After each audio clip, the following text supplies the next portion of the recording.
मध्य प्रदेश की धरती पर कोई बिना छत के नहीं रहेगा। गरीबों के कल्याण का आज मेला लगा है। 3.5 लाख गरीब बहनों और भाइयों के खाते में आज आपके सामने यहीं से हमने 875 करोड़ रुपया डाले हैं।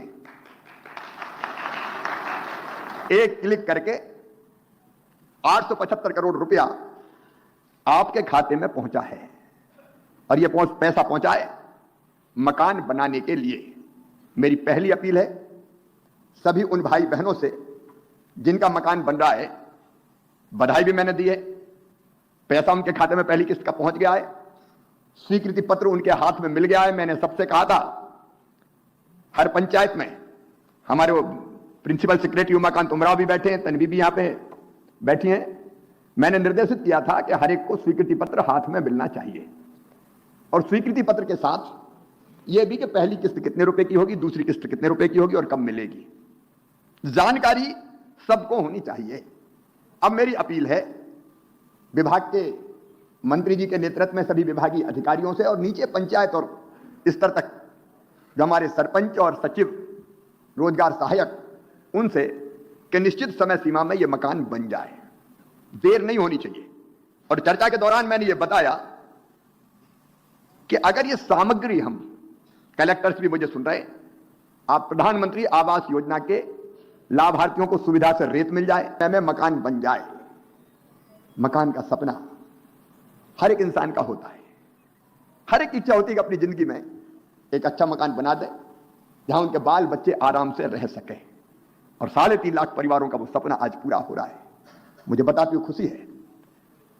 लाडली बहना आवास योजना के अंतर्गत मध्य प्रदेश की समस्त माताओं बहनों को एक बहुत बड़ी खुशखबरी कर दी गई है जारी। आखिरकार माताएं बहनें काफी टाइम से बेसब्री से इंतजार कर रही हैं उनके फर्स्ट इंस्टॉलमेंट को लेकर कि आखिरकार उनके बैंक अकाउंट में यह धनराशि कब ट्रांसफर होने वाली है।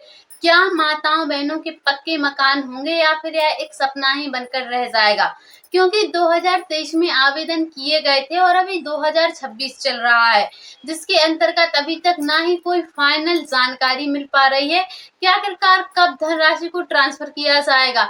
लेकिन सिर्फ इतना ही पता चला है सूत्रों के मुताबिक कि मध्य प्रदेश की जो माताएं बहनें हैं उनके बैंक अकाउंट में लाडली बहना आवास योजना की जो धनराशि है वह जल्द से जल्द ट्रांसफर होने की संभावना जताई जा रही है, क्योंकि प्रधानमंत्री आवास योजना के अंतर्गत जितने मकानों की स्वीकृति प्रदान की गई थी, लगभग 35 लाख मकान, जिसमें मुख्यमंत्री आवास योजना के मकान भी सम्मिलित है, कुल मिलाके अभी महेंद्र सिंह जी बता रहे थे 30 लाख का टारगेट था। वो 2011 की जनसंख्या के आधार पर, वो जो डेटा है उसके आधार पर, लेकिन उसके पहले भी जो हमने मकान बनाए वो हमने बनाए 35 लाख। आप कल्पना कर सकते हैं यह सरकार 35 लाख लोगों को मकान बना के दे चुकी है। का सपना भी पूरा करेंगे। मध्य प्रदेश की धरती पर कोई बिना छत के नहीं रहेगा। मैं भारत के प्रधानमंत्री, यशस्वी नेता श्रीमान नरेंद्र मोदी जी को हृदय से धन्यवाद देता हूं।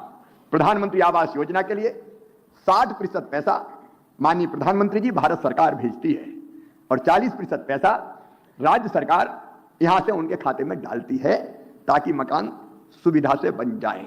देखो मेरे बहनों और भाइयों, आज लाखों लोग जुड़े हैं, जिनके मकान बने वो भी जुड़े हैं, मेरे विधायक साथी भी जुड़े हैं, सांसद मित्र भी जुड़े हैं। मैं अपील विधायक साथियों से भी करना चाहता हूं कि आप जब भी दौरे पे जाएं, अपना कार्यक्रम में आवास योजना के मकान, प्रधानमंत्री आवास योजना के जाके देखें ही, ताकि कहीं कोई दिक्कत हो तो तत्काल पता चल जाए। एक बात हमारे मंत्री जी ने पहले ही कही थी, मैं फिर दोहरा के कहना चाहता हूं, पंचायत ग्रामीण विकास विभाग बहुत अच्छा काम कर रहा है, लेकिन अपवाद स्वरूप कहीं कहीं से कुछ शिकायत आती, और वो शिकायत इस बात की आती है कि किसी ने 5-10 हजार रुपया झटकार लिए।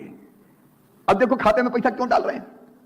खाते में पैसा इसलिए डाल रहे हैं कि सीधे आपके खाते में जाए बैंक में, लेकिन कहीं कहीं ये शिकायत मिलती है कि निचले स्तर पे बैंक में पैसा आ गया और मिलेगा तब जब 5,000 हमें दे दो, इस तरह की शिकायतें सुनने मिलती है। बहुत कम मिलती है, लेकिन मैं चेतावनी दे रहा हूं, अच्छा काम करने वाले हमारे कर्मचारी अधिकारियों को मैं बधाई देता हूं, उनके सहयोग से ही हम ये काम कर रहे हैं। लेकिन जरा भी किसी ने गड़बड़ किया, अच्छा कुछ तो दलाल रहते हैं, वो सरकारी कर्मचारी अधिकारी भी नहीं रहते और वही कई बार गड़बड़ करने का सोचते हैं। तो मैं सबसे कह रहा हूं कि ऐसी अगर कोई गड़बड़ करने की कोशिश करे तो शिकायत कर देना। मैं ऐसा अगर कोई मिल गया तो उसको नौकरी करने के लायक नहीं रहने दूंगा। उन मकानों का निर्माण हो चुका है और अब सिर्फ एक लिस्ट बची है जिसके अंतर्गत उन किसान भाइयों की और धनराशि ट्रांसफर होनी है। फिर उसके बाद लाडली बहना आवास योजना की लिस्ट को उठाया जाएगा और उसमें सबसे पहले उन माताओं बहनों के बैंक अकाउंट में धनराशि ट्रांसफर की जानी है जो माताएं बहनें आर्थिक रूप से कमजोर हैं, जो बेघर हैं एवं जो झोपड़पट्टियों में निवास करती हैं, यहाँ तक कि उनके पास रहने के लिए स्वयं की भूमि भी नहीं है। ऐसी माताओं बहनों का नाम सबसे पहले सूची में आया है और उन्हें ही इस योजना का लाभ दिया जा रहा है। इसी के साथ साथ आपकी जानकारी के लिए बता दें, आपको जो फर्स्ट इंस्टॉलमेंट में धनराशि दी जा रही है वह 25,000 रुपए की है, जिसमें मध्य प्रदेश की समस्त माताओं बहनों को आर्थिक रूप से सशक्त करके उन्हें ज्यादा से ज्यादा आर्थिक लाभ प्रदान किया जाएगा ताकि उन्हें भी किसी भी प्रकार की कोई दिक्कत ना हो और वह अपने परिवार के साथ एक खुशहाल जीवन जी सके। क्योंकि प्रत्येक माता बहन का एक सपना रहता है कि उनका भी पक्का मकान हो, वह भी अपने परिवार के साथ एक खुशहाल जीवन जिए। तो ऐसी माताओं बहनों की जानकारी के लिए बता दें, अब आपको चिंतित होने की बिल्कुल भी आवश्यकता नहीं है। अगर आपके पास मकान निर्माण हेतु भूमि भी नहीं है तो हमारे मुख्यमंत्री जी द्वारा ऐसी माताओं बहनों को भूमि भी प्रदान की जा रही है, लेकिन उसके लिए आपको कुछ नियमों का पालन करना होगा। के अंतर्गत ही आपको मकान निर्माण हेतु भूमि प्रदान की जाएगी।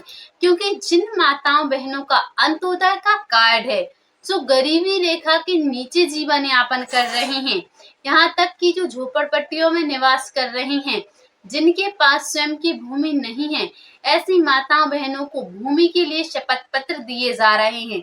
और अगर आपको अभी तक शपथ पत्र नहीं मिले हैं तो आप कमेंट सेक्शन में कमेंट करके हमें अवश्य बताएं कि आप यह वीडियो कहां से देख रहे हैं एवं आपको इस योजना का लाभ अभी तक नहीं मिल पाया है तो आप हमें अपना नाम, ग्राम, जिला एवं तहसील कमेंट सेक्शन में कमेंट के जरिए भेज सकती हैं।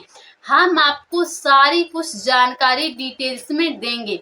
और इसी के साथ साथ माता बहनों की जानकारी के लिए बता दें, लाडली बहना योजना के अंतर्गत एक बार फिर से पोर्टल खोल दिया जा रहा है, जिसमें जो माताएं बहनें रह गई हैं वह भी आवेदन कर सकती हैं।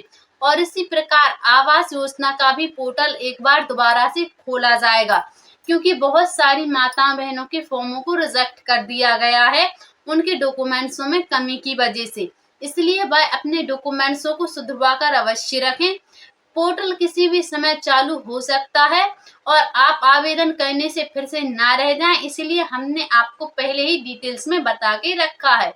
तो लाडली बहना आवास योजनाओं से जुड़ी समस्त जानकारियों को सबसे पहले देखने के लिए आप हमारे पीके न्यूज चैनल को सब्सक्राइब करके अवश्य रखें, ताकि जो भी वीडियो अपलोड किया जाए उसका नोटिफिकेशन आपके फोन में आ जाए और आप किसी भी जानकारी से वंचित ना रहें। वीडियो पसंद आई हो तो ज्यादा से ज्यादा शेयर करें। मिलते हैं फिर से किसी अगली जानकारी के साथ। अभी के लिए जय हिंद, जय भारत।